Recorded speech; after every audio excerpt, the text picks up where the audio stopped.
The team at Murkov have been hard at work recruiting prime assets for their trials at the Sinala facility, and in this video we will be breaking down the lore of each of those prime assets released so far as of the start of Season 4 of the Outlast trials. It's important to remember the key points in which a prime asset is chosen by Murkov for their role within the Sinala facility. Easterman is specifically looking for individuals with extreme amounts of charisma, believing charisma to be a weapon that can be sculpted, since no organ in the human body is more vulnerable to sculpt than the brain. This is the entire purpose of a prime asset, to create widespread societal change. Easterman actually uses Hitler as an example of this, a small, unattractive and unassuming man until he started speaking. They want somebody that you can drop into a crowd of completely sane people and within minutes can be a crowd of complete lunatics. Each one of these prime assets need to share that charismatic character attribute. So with that context in mind, let's begin with Leland Coyle. Born in Blackwell, Oklahoma in 1923, Leland Coyle didn't have the greatest childhood. During a background check on Coyle by Murkov, they come to find out that there was actually evidence that he abused animals and was actually SA'd as a child. This would lead him to have an early education in the military academy, but his violent and criminal tendencies continued. And during his teenage years, Coyle would actually go on to join the KKK and marry his first wife at the age of 19. Now, Leland's marriage was very short-lived. Only 6 months later, his wife would die from falling down the stairs. Of course, a death like that can create some heat, so Coyle would go on to join the US Marine Corps to avoid any investigation for the death of his first wife. Surprisingly, Leland Coyle was actually a very good soldier, serving in the Pacific Theater with honors during World War II and taking part in the Battle of Okinawa, which was considered the bloodiest battle in the Pacific Theater during World War II. By the end of the war, he would have 3 confirmed kills and 2 suspicious American deaths within his company. He would then return to Oklahoma after the war, returning to his role within the KKK, soon becoming a police officer a few years later in 1947. It shouldn't come as a surprise that an individual like Coyle would have an inflated feeling of his own self-worth, obsessively keeping notes that point to how vital he is to history and his great interest in posterity. This leads him to be described as an extremely effective policeman, creating enormous profits from exploitations of prison labor, extortion, and civil forfeiture. You know, the good stuff. The police department would give him multiple commendations, including Officer of the Year and a Policeman's Benevolence Association Award for Community Excellence. Nothing says community excellence like extortion and exploiting free labor. After the great success of his first marriage, it's only right that he would go on to marry again, putting his skills to good use and extorting his second wife's family. This family, by the way, would go on to conveniently die in an electrical fire. Understandably, his wife would flee to Chicago out of fear and would then die of natural causes. Her body was found by some Easter egg hunt participants. I'm sure that's not what the Easter Bunny was intending on hiding. It's also noted that Coyle was standing in a field watching lightning storms on 5 separate occasions during his surveillance. I'm sure he's just taking in the beauty of lightning storms, right? Surely it can't be anything weird. Coyle would be promoted to sergeant, while his third wife also dies of self-inflicted, multiple gunshot wounds to the head. Now, I will state that again. Multiple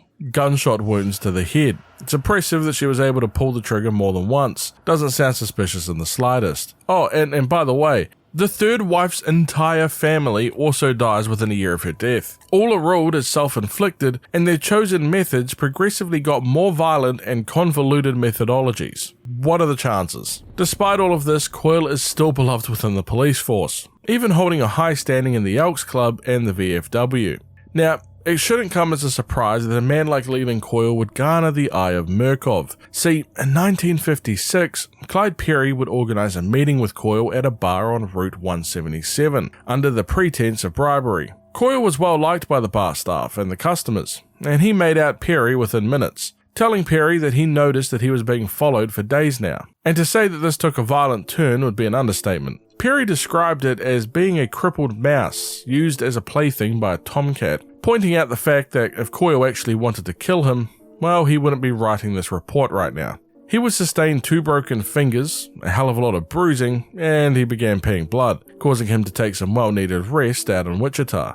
Despite this, Coyle's charisma is undeniable, and quickly recommends him as a prime asset for Project Lathe. The reagents would encounter Coyle within the police station and courthouse trials, with his belief of upholding the law with maximum force only being more exaggerated with time, dispensing his own personal brutal form of justice whenever he can. See, it's mentioned in an early interview between Murkoff and Coyle where he mentions how he doesn't actually care about control, he just wants authority. Can you have authority over yourself without control? It's also incredibly clear that Coyle's interest in electricity goes far beyond its beauty. Let's just say that his love of his shock baton would make masochists blush, and he is quite adept at using it. In 1960, there was a heavy ex-pop called Henrietta Grubbs, otherwise known as the Jaeger. See, she was a reagent that was tested upon by Murkoff and created to be an incredibly strong and menacing foe for anybody that may have stumbled across her in the trials. Normally, a prime asset's presence within a trial would create complete control over the X-population due to their innate charismatic qualities. This was however not the case for Henrietta, as she would actually attack her prime asset.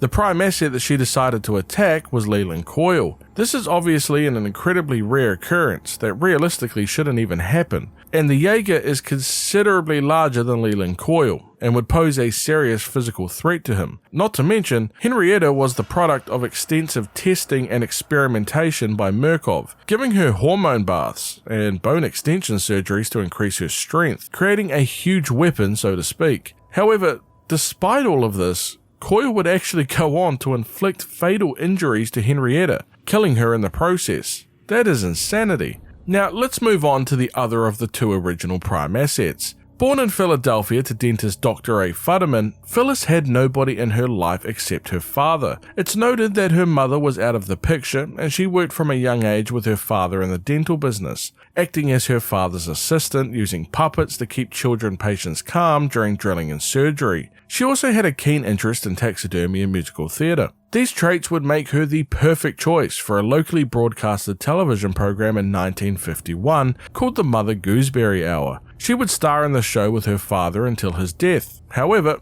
after Dr. Futterman's death, the show would take a turn for the darker side. See, Phyllis did not take the death of her father very well, developing what seems to be DID, or dissociative identity disorder, which contributed to the tone shift for the Mother Gooseberry Hour. However, I should note, I have read many discussions on this, and some from people with actual degrees in psychology, so much smarter than myself. They point to the fact that it's actually not DID that she's actually suffering from, but rather OSDD, which is other specified dissociative disorder, since apparently DID patients have lapses in concentration and memory, which she doesn't.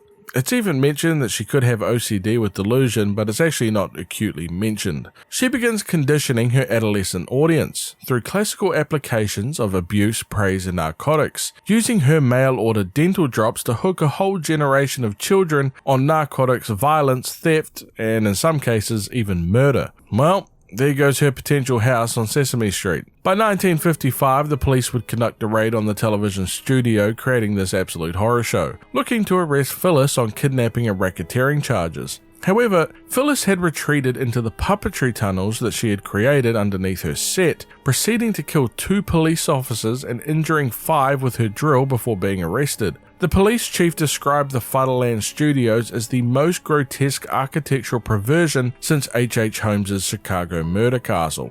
That means that there were a bunch of fake walls, trapdoors, and all kinds of nasty surprises that awaited those police officers. Phyllis would be sent to Holmesburg Prison in North Philadelphia on a life sentence. Now, this next part is actually based on a real doctor and a real situation that happened at Holmesburg Prison. See, there was a doctor by the name of Dr. Kliegman who conducted dermatological experiments on inmates. This caused Phyllis to be almost unrecognizable compared to the archive photos and mugshot that she had done when she arrived at the prison. She was exposed to carbonic acid, dioxin, and grafts of infected corpse flesh. Now, I don't know about the first two, but I sure as hell know that infected corpse flesh is not on the standard skin beauty routine. It was described by Clyde Perry, as he was looking into Phyllis's case on behalf of Murkoff, that the other patients actually got it worse, if you could believe it. Not only that, but Futterman's physical health actually remains remarkable, even if she does look like yesterday's guacamole. Clyde would conduct an interview with Phyllis, noting her multiple personalities. Her first personality was that of her normal self, Phyllis Futterman, while simultaneously switching to her on-screen persona of Mother Gooseberry, a more childlike version of Phyllis Futterman, roughly when she was about 14 years old. The second personality was that of her hand puppet. See, she created a duck puppet scavenged from cafeteria and workplace scraps, and would give the puppet the personality of Dr. A. Futterman, her dead father. This personality was abusive and extremely violent, but also oddly charming. Both of these personalities would be subject to periodic lapses into extreme rage, but Perry does note that she shows remarkable charisma. Not only was she able to turn a bunch of innocent kids into absolute terrors to society, but she managed to have physical relations with 2 different guards, despite her ragged appearance after these experiments. Many other inmates and staff have also fallen for her charismatic way. Perry would go on to highly recommend Phyllis Futterman, aka Mother Gooseberry, as a candidate for the prime asset within the Lathe program. Reagents will run into Phyllis within the orphanage, fun park, and toy factory programs, where she puts her drill puppet to very terrifying use. Now, a few things are important to note. The personality that she displays with Dr. A. Futterman, being abusive and incredibly violent, does not suggest very good things when you take into account that that personality is based around her dead father. I will also point out during the Toy Factory program that there are numerous dolls found within it that have been drawn on by Phyllis, and let's just say that it is very lewd, things I can't even mention on YouTube.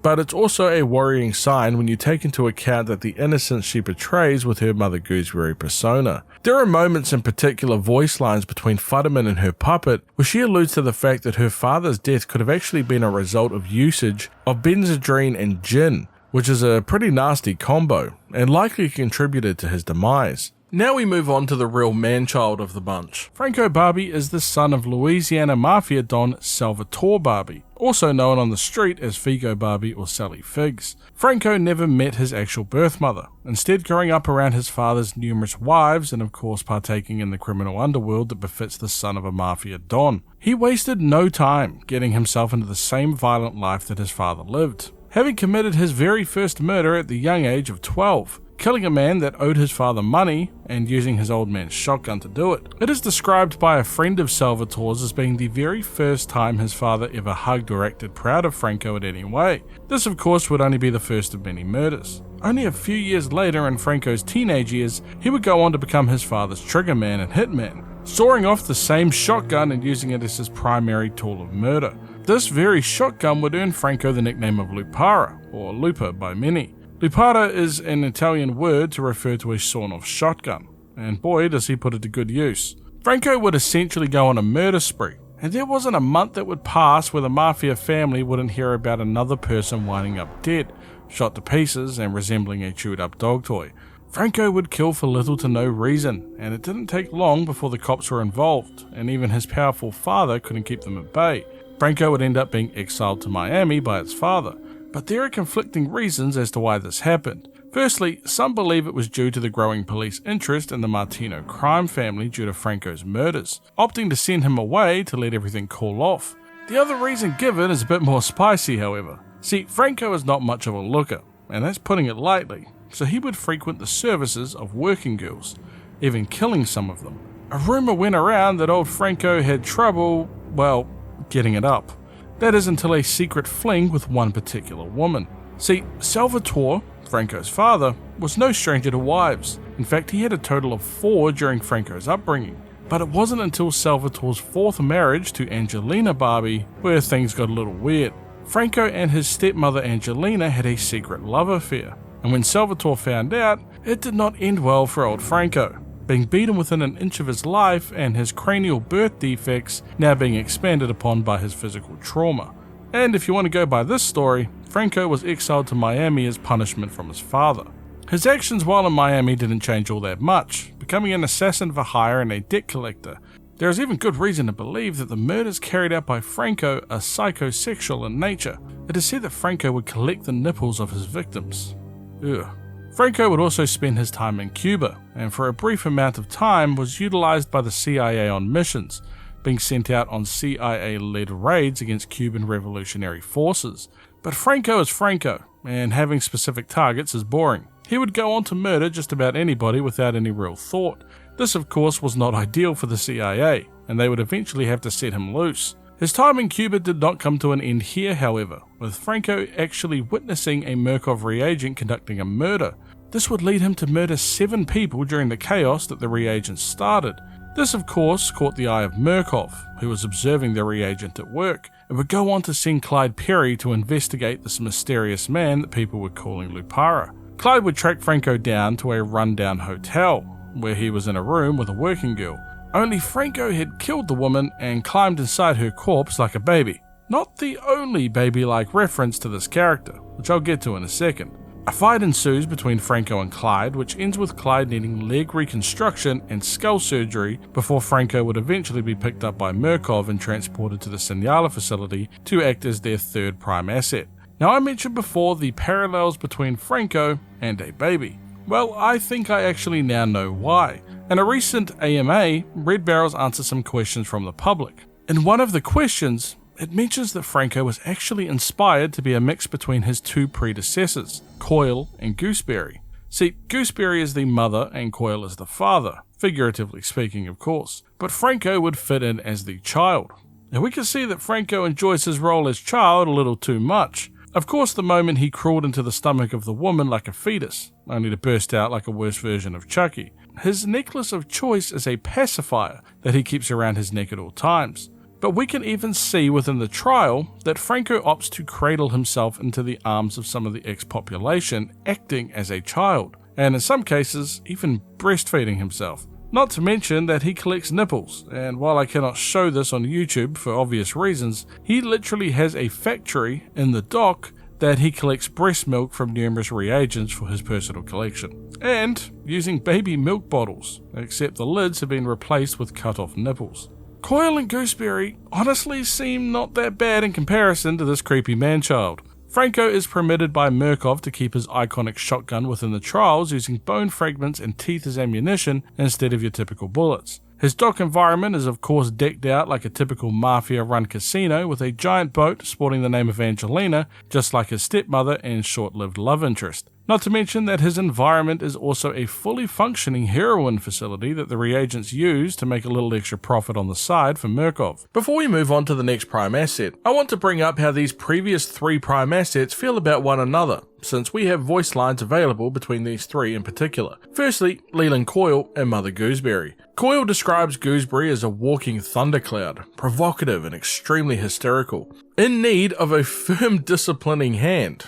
Wowee. He points out that she looks like a bunch of children who decided to play dress up with a corpse that spent 2 weeks in the river, and again points out that he doesn't actually like her aggressive persona, saying that it's actually one of the many reasons he killed his 3 wives, stating that it should be illegal for a woman to be so provocative, and that just because he's aroused doesn't mean he approves. Oh god.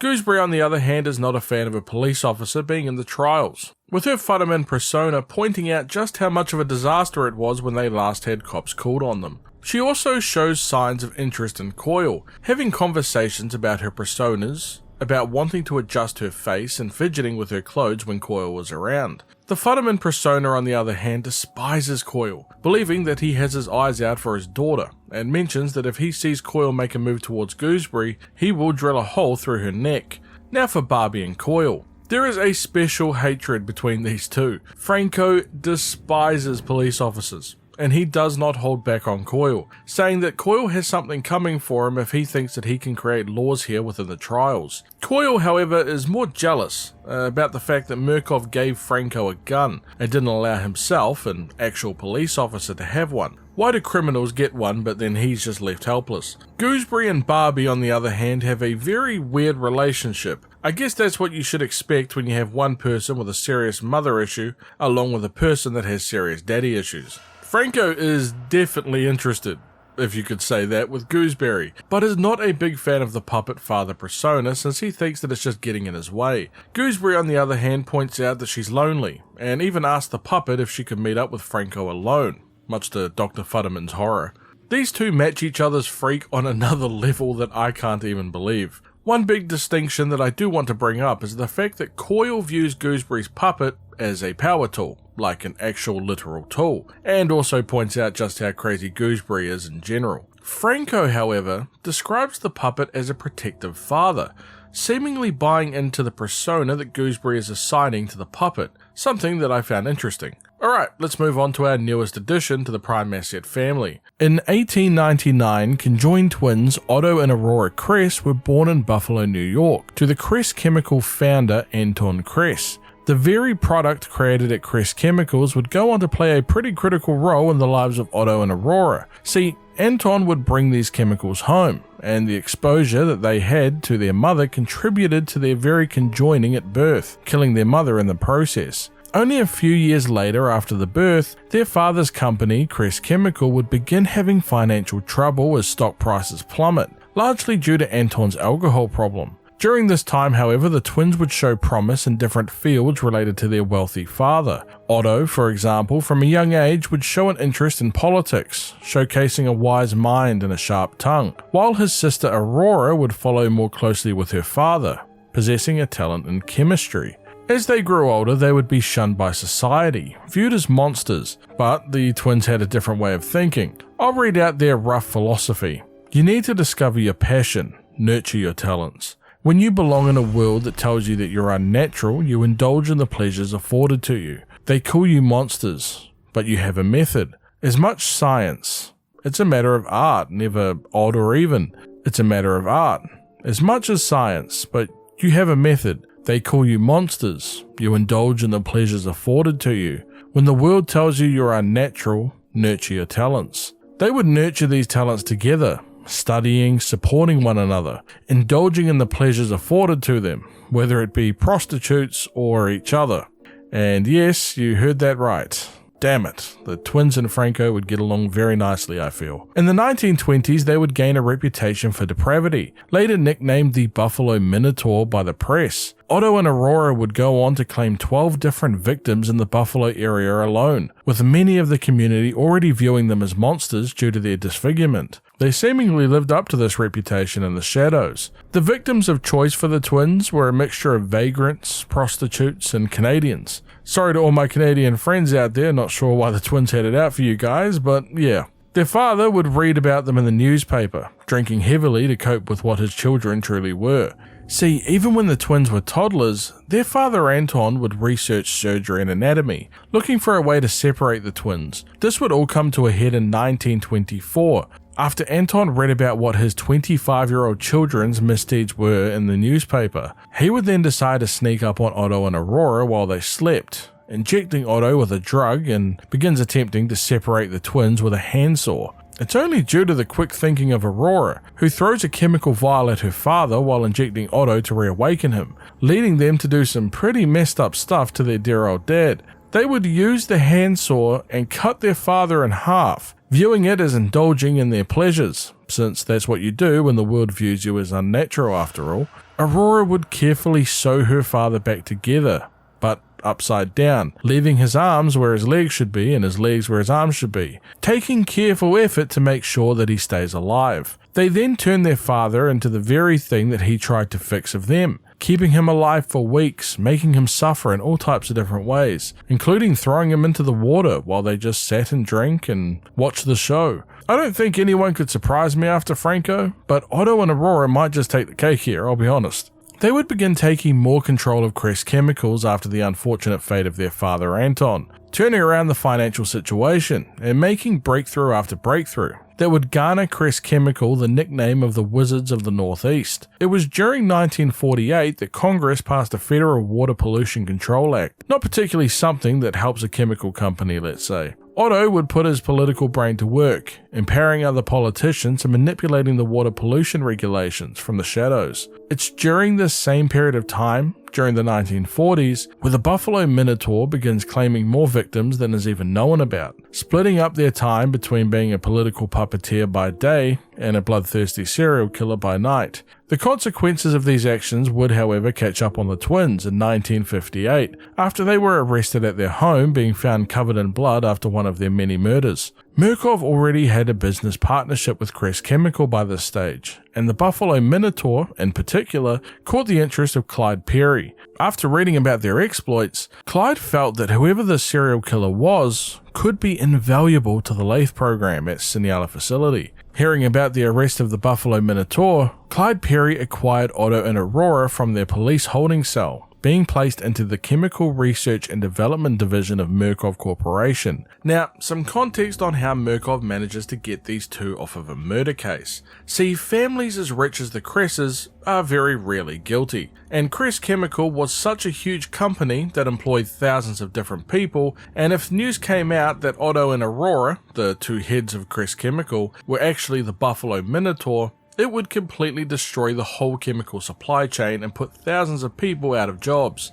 So instead, they pinned the murders on the Kress estate groundskeeper that worked for the family. Murkoff would reach out to Clyde Tolson, an FBI agent that spoke with J. Edgar Hoover and made a deal. Murkoff would cover up the mess in exchange for Otto and Arora to be used in their R&D department. They would work closely with Dr. Jun Kusumura, a scientist from Japan that worked with the Axis forces during World War II, but he would later become a CIA asset under Project Paperclip. It's even stated that Arora taught herself Japanese while working in R&D of Murkoff, just so she could speak fluently with Kusumura about chemical science. Shortly after the death of Clyde Perry, Dr. Kusumura would actually speak to Otto and Arora, showing them pictures of Clyde Perry's body, mentioning how he was split in half. Now, they don't have any love for Clyde, stating that the only thing that they wished was that he would suffer no more than the furthest possible limits a man can endure while staying conscious, and are actually disgusted by the manner of his death, with Otto saying, "What God has joined together, let no man rend asunder." The two of them begin reminiscing about their father as Arora begins crying. Kusumura points this out, with Arora stating that she only has sweet memories of her father. Otto tells Arora to ask Kusumura about the other thing that he wanted to discuss, when Kusumura quickly covers his mouth as the chemical cloud fills the room. Otto attempts to run at the doctor, but falls unconscious before he has the opportunity to get to him. Kusumura tells him that it's a big surprise and they'll just have to wait and see what it is when they awake, moving Otto and Arora into the prime asset role within the Lathe program. This was a choice made between Avalanos, Easterman, and Scarfiotti, with Avalanos pointing out that they had told the CIA that they would create politicians, thought leaders, and nobody fits the bill better than Otto and Arora. They would be the perfect candidate. This is of course where you encounter Otto and Arora within the shopping mall program. And with that, we have covered all of the currently released prime assets for the Lathe program. If you made it this far into the video, I am genuinely interested. Who is your favorite prime asset? Let me know below in the comments so I can see. Remember to like the video if you enjoyed it, as it helps out the channel a bunch, and to subscribe for more content in the future. Keep an eye out over the next few days for an updated programs list for Outlast Trials, and of course the big timeline continuation that covers the last 2 seasons of Trials and all of the new content. Until next time guys, peace.